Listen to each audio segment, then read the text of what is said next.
चलो तो सबसे पहले देखो ये कैसा होगा, सबसे पहले यहाँ पे क्या होगा, जोन ऑफ मेरिस्टेमेटिक, फिर ये थोड़ा सा बड़ा हुआ होगा तो ये जोन ऑफ मेरिस्टेमेटिक नीचे शिफ्ट हुआ और यहाँ पे आया जोन ऑफ एलोंगेशन, फिर ये ऐसे थोड़ा और नीचे गया तो जोन ऑफ मेरिस्टेमेटिक नीचे, उसके ऊपर जोन ऑफ एलोंगेशन और यहाँ पे रूट है। फिर कुछ लोग मैच्योर होने लगे तो फिर वो कहां चले गए, ऐसे। तो ये 4 पार्ट में बैठ गए।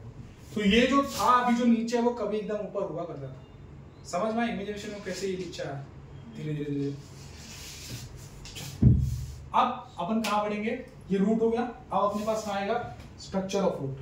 क्या आएगा, ये समझा क्या, पहला पॉइंट क्या है रूट का, इसका मेन ऑर्गन रूट। हाँ आवाज में दम है एक्चुअली। चल बोल। इसका मेन ऑर्गन रूट रहता है।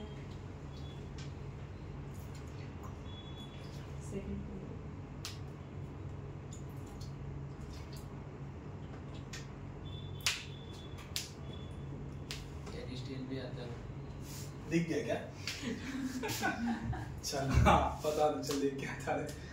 टेरिस्टियल भी आता है, सनलाइट नहीं मिलने पे सेलेस्टियल, टेरिस्टियल ऊपर भी जाता है, टेरिस्टियल ऊपर जाता है। अच्छे से बताना चाहोगे तो क्या बताओगे? टेरिस्ट्रियल प्लांट में सनलाइट और वाटर दोनों मिलते हैं। एपिफाइटिक में स्मॉल प्लांट्स ब्रांच पे होते हैं, वो एक न्यू सेल टिश्यू डेवलप करते हैं, विलेमन। बहुत अच्छे। तो क्या फायदा विलेमन का? विलेमन का वो वेपर में एब्जॉर्ब करते हैं। हाँ तो टेरिस्ट्रियल वाले वैसे नहीं कर रहे थे, नहीं। तो वो किस में कर रहे थे, सॉलिड में? नहीं, लिक्विड में। ठीक है, इतनी बात। तीसरी बात क्या थी, ओजोन वाली।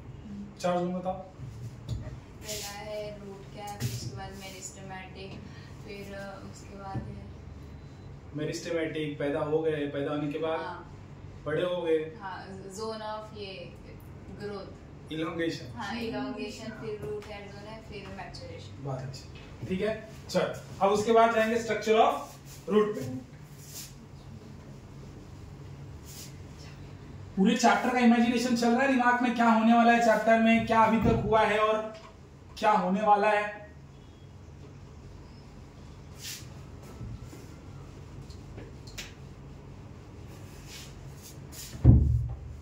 ठीक है, अभी क्या जा रहा है अपना स्ट्रक्चर ऑफ रूट पढ़ने। अभी तक अपन ने क्या पढ़ा, सबसे पहले वाटर पढ़ा, ये टर्मिनोलॉजी चल रही है। वाटर पढ़ा, वाटर के बाद कौन बोला, क्या बोला? हाँ, फिर दूसरा सॉलिड पोटेंशियल और प्रेशर पोटेंशियल। फिर अभी क्या पढ़ा, रूट। अब क्या पढ़ने जा रहे हैं, स्ट्रक्चर ऑफ रूट। क्या पढ़ने जा रहे हैं अभी, स्ट्रक्चर ऑफ रूट। उसके बाद पढ़ेंगे टाइप ऑफ वाटर अवेलेबल। ठीक है, आज का सेशन है। चल बोल लगा, बहुत ज्यादा बता नहीं पा रहे तो क्या करें। चल कर कुछ नहीं सकते हैं। चल स्ट्रक्चर ऑफ रूट देखते हैं। स्ट्रक्चर ऑफ रूट क्या होता है, ये जो एपिडर्मिस थी, ये एपिडर्मिस में जो बाहर के सेल्स थे वही क्या करते हैं, वो अपने आप को एक्सटेंड करते हैं और बना देते हैं रूट हेयर। तो root hair is nothing but the extension of the cell of epidermis. Root hair क्या है, it is extension of epidermis, cell of epidermis. इतनी बात समझ में आई। चलो अब स्ट्रक्चर बनाते हैं इसका।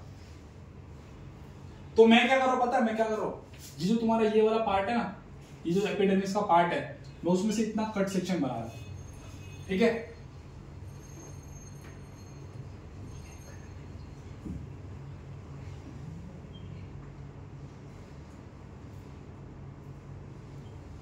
ये एक एपिडर्मिस की सेल है और ये दूसरे एपिडर्मिस की सेल है।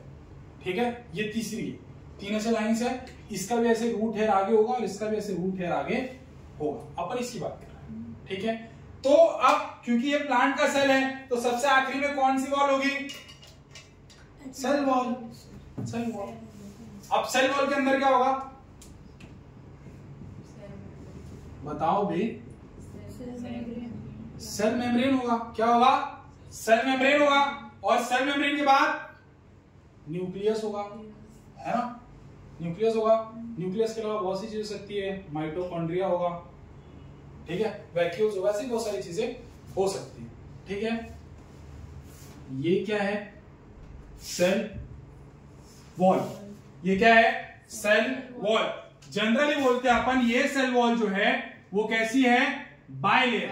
तुमको तो सिंगल दिख रही है, सिर्फ ब्लू वाली सेल लेयर, तो इनका मतलब है यूं और यूं। ये है तो एक सिंगल ही, ये और ये, तो ये बोलते हैं जो बाहर की वाली लेयर बनी है दैट बाइलेयर में एक आउटर लेयर है और एक इनर लेयर है। तो ये बोलते हैं जो आउटर लेयर है वो बनी है पेक्टिन से। किससे बनी है? पेक्टिन से। और जो इनर लेयर वो किससे बनी है? सेल्यूलोज। किससे बनी है? सेल्यूलोज। और ये दोनों क्या है? हाइड्रोकोलोइड मैटर है। क्या है? हाइड्रोकोलोइड का मतलब होता है जो पानी को अपने पास बांध के रखे, दैट्स कॉल्ड हाइड्रोकोलोइड मैटर। मतलब अगर इनके पास में पानी लेके गया तो ये पानी को अपने पास एब्जॉर्ब कर लेंगे, खींच लेंगे। ठीक है, तो सेल वॉल है। सेल वॉल की कितनी लेयर? बाइलेयर, एक आउटर और एक इनर। आउटर किससे बनी है? पेक्टिन से। इनर किससे बनी है?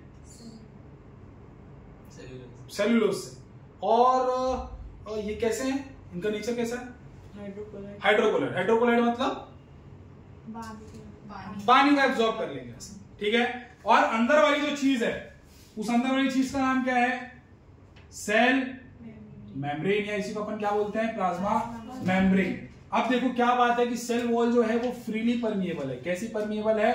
फ्रीली। फ्रीली मतलब हर किसी को आने जाने देगी। और ये सेमी परमिएबल, ये कैसी है? स्पेसिफिक चीजों को आने जाने देगी, है ना, डिसाइड करके। कोई भी अंदर आएगा, कोई भी अंदर जाएगा, ऐसा नहीं है ना। कुछ गिनती चुनती के लोग मिलेंगे इनसे। समझ में आया? ऐसे ही तो होता है। आप बाहर तो बहुत लोगों से मिलते हो, पर घर में पेरेंट्स नॉट अलाउड। चलो, समझ में आई इतनी बात। और इसके बाद ये जो तुम्हारा पूरा साइटोप्लाज्म है, और साइटो सेल जो होता है ना, प्लांट सेल, उसका 90% जो होता है वो पानी होता है, और मैक्सिमम पार्ट जो होता है सेल का वो वैक्यूल होता है। क्या होता है? वैक्यूल। वैक्यूल समझते हो? वैक्यूल एक चीज होती है, ठीक है, थोड़ा पानी दो बेचारे को, हैं? वैक्यूल एक चीज होती है जिसके अंदर क्या होता है? सब्सटेंस कुछ भरे होते हैं, ठीक है, अनयूज्ड सब्सटेंस भरे होते हैं। तो इसके अंदर ज्यादातर पार्ट क्या है? वैक्यूल का। अब ये रूट हेयर से सेल यहां पे आएगा, और यहां से आगे क्या मिलेगा तुमको जरा बताओ, ये कौन सा जोन रहेगा? Very good. क्या रहेगा? कॉर्ट। पता तुमको भी था, बस तुम शर्मा रहे थे या सोच रहे थे कॉर्टेक्स इतना आसान तो नहीं पूछेंगे, हैं? चलो, तो ये तुम्हारी एक लेयर है, और इसके अंदर क्या है? कॉर्टेक्स है। समझ में आई इतनी बात? इनके बीच में भी स्पेस प्रेजेंट होता है। इनके बीच में भी जो सेल ऐसे मामले से 2-3 सेल, तो इनके बीच में स्पेस प्रेजेंट होता है। मगर जब कॉर्टेक्स के बाद एंडोडर्मिस आएगा तो उनके बीच के सेल्स में स्पेस प्रेजेंट नहीं होता। तो अब देखो क्या होगा, यहां पे वाटर अवेलेबल होगा, वाटर अवेलेबल होगा। तो अब ये जो लेयर है वो किससे बनी है? पेक्टिन से और सेल्यूलोज से। और सेल्यूलोज है कैसा? दोनों है कैसे? हाइड्रोकोलोइड। हाइड्रोकोलोइड मतलब वाटर को खींचना। तो ये लोग क्या करेंगे? वाटर को ला करके अपने ऊपर बिठा लेंगे, है ना, वाटर को एब्जॉर्ब कर लेंगे। तो इस प्रोसेस को बोलते हैं अपन इम्बाइबेशन। क्या बोलते हैं? इम्बाइबेशन। अब यहां पे आ गया, तब ये क्या करेगा? अब इसको यहां से यहां भेजेगा, और इसको अपन बोलते हैं डिफ्यूजन।